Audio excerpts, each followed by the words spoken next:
اليوم باش نحكيو على أهم انتدابات النادي الأفريقي، مانيش باش نحكيو على كل الانتدابات، جوست باش نحكيو على الانتدابات اللي أنا نراها باش تفشل والانتدابات اللي أنا نراها بإذن الله باش تنجح. نبداو بأول الانتدابات. قبل ما يبدا الفيديو حبيت نحكي الانتدابات هذه من رأيي أنا الشخصي، تنجم أنت في الكومنتير تكتب لي رأيك الشخصي، أما من رأيي أنا ثم انتدابات بالرسمي كيما اللي تراو في وجهه هذا اللي مانيش باش نحكي اسمه نخليوه للانتدابات. مفيد نبداو بأول انتداب أنا نراه باش يفشل فشل تام. اول صفقه معنا هي الصدام. مانيش فاهم انا بالرسمي العقليه نتاع الاداره اللي توصل تجيب لك متوسط ميديا، نقول لي انت متوسط قدام باش يعوض الزمزم ما يساش مريك نمشي معك، اما انسان فاشل انتهاء، انسان مسيرته انتهت، تمشي يلعب في قوي في القفصه ولا يلعب في المارسه مع احترامي ليهم. انت هي تجيبي انت متوسط ميدان باش ينافس الشريمي وباش ينافس ساديو خان وباش يرمي حتى صدق قديده شو اسمه محمد الصادق محمود بالرسمي ذات. والله الصادق محمود يلعب يهبط يلعب في التيران، والله يلعب خير منه 80,000 مره، وكم شفتوه في الطروح ايش عمل. حرفيا جوار ميت، مانيش فاهم اصلا علاش تجيبوا فيه، تحسها جايبينه كيك. كان يلعب في الترجي نجيب هذا صفقه ناجحه كالعاده. يعني مشكل صفقه جبناها من الترجي معناها باش تنجح في النادي الافريقي، رحمونا من غير الجوبيري يهديكم ربي. الفصل الصفقه بالنسبه لي فاشله فاشله فاشله. تعالوا الصفقه الثانيه اسماعيل سيمبار.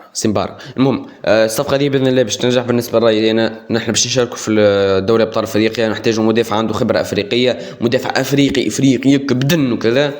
بالرسمي هذه صفقه احسن برشا خاطر مريح نعرفوه معناها الاغلاط نتاعو عملوا له مع الترجي، ما نتمنالوش فشل، مي انت تعرف الاغلاط اللي عملها مريح. معناها باش نحتاجوا مدافع احسن منه باش يعوضوا على الاقل مريح يركز في البطوله، وسيمبا يركز لنا في الدوري شو اسمه في الدوري ابطال افريقيا. وبالنسبه حبيت نحكي حكايه المدافع اللي جبناه مانيش عارف اصلا اسمه، اللي لعب في ضد المتلوي، شنيا الجوير عمره 18 سنه و 19 سنه تلعب في ماتش كامل في سخانه 40، شنيا العقليه ماهر الكنزاري؟ مش باش تجيب عقليه الملعب التونسي تحطها في النادي الافريقي اللي عنده جوارات كبار تمشي تجيب الصغار تبي تلعب فيهم، ارحم امي عاد بلا مخ.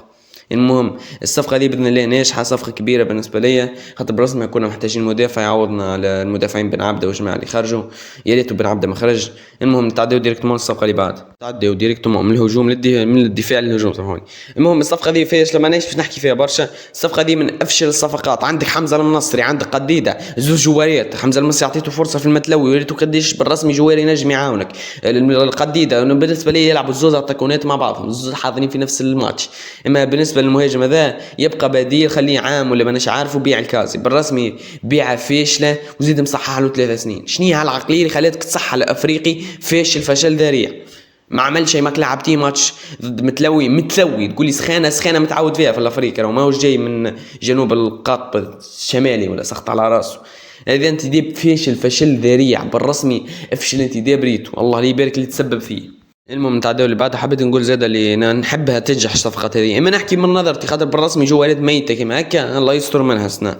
المهم نتعداو ديريكتومون للشيخاوي. الله يا بابا الشيخاوي اللي جايبينه مانيش فاهم زاده جايبينه باش يشطح معانا، ناقصين بوستوات احنا في عود تمشي تجدد امها ظهير ولا جناح ولا اي سخط على راسك.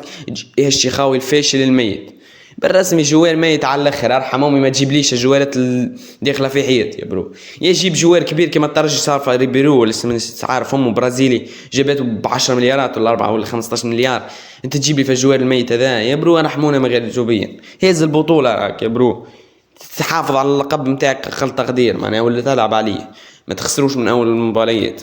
وبالنسبه للكومنتاريات جد خط لي في الفيديو اللي فات انه انتصار ضد المتلوي حاجه باهيه، صراحه باهيه. اما بالنسبه لي انا وقت نسب في الوطنيه المعاقه منه ولا من، اما يراو بالرسمي سخي انا راك جايب جوارات بكاليتي كبيره يعني، وعملت لهم مباريات تحضيريه وكل شيء نورمال، المهم التناسق يكون موجود من الاول معناها من غير ما نقعدوا نستناو 4 أو 5 مباريات. المهم باش نتعداو الحمام سوسه المباريات نحكيو على الجايه ان شاء الله تكون سهله وان شاء الله يتعدى في الوطنيه عدله وقت نبدا ننزل في الوطنيه ونحب فرصه اكبر. المهم هذه فرصه ان شاء الله تنجح. اما بالراي بالرسمي نجم يتقوى في الفريق خاطر الجمله شويه بالرسمي عنده في رجليه تسيب امي ما الخضراوي ما الجهات المداخله في عيط، اعطيه فرصته خليه يلعب ماتش كامل، اعطيه يجربه في ماتش كامل ضد حمام سوسه باغ اكزومبل ولا مانيش عارف في الليكيب نلعب ضدها هاو ايكيب ضعيفه، جربوا ضدها ماتش كامل شنو باش تخسروا في رادس هلا الدرجه اذا ما لقيتوش يعمل في شيء في الشوط الاول خارج ودخل جوال باش يلعب في البوست نتاعو ينتهي الموضوع. اما بالرسمي راهو بالرسمي جوالات كيما هكا نورمال مو نستغلوها كاقل تقدير، نخليو نعليو القيمه التسويقيه نتاعها ومن بعد نبيعوها على الاقل نربحوا طرف فلوس. المهم هذا ما أهم الانتدابات اللي أنا نراها بالرسمي من عقليتي باش تفشل باش تنجح. حبيت نحكي قبل ما يوفى الفيديو على الجوال اللي لعب، مانيش عارف والله، ماني باش نعمل ريسيرش من الأساس، نسيت اسمه عبد الحق ولا مانيش عارف. الجوال اللي لعب أساسي في درع في الدفاع في ماتش شو اسمه متلوي. علاش حسيت زيد انك تلعب جوال كيما كيك في عود تلعب المدافع الجديد اللي جابه انت، اللي نورمالمون تجيبه باش تشوف تقولي لعبت برشا اجانب. برشا اجانب ماهيش غلطين تلعب فيهم، لا تكون نورمالمون تلعبوا الجمله ذاك، نورمالمون تلعب حمزه المنصري اساسي، بعد دخلوا قديده في الشوط الثاني. مش تجيب لي جوار مداخل في حيط مش عارف اصلا الكورك فاش يمس.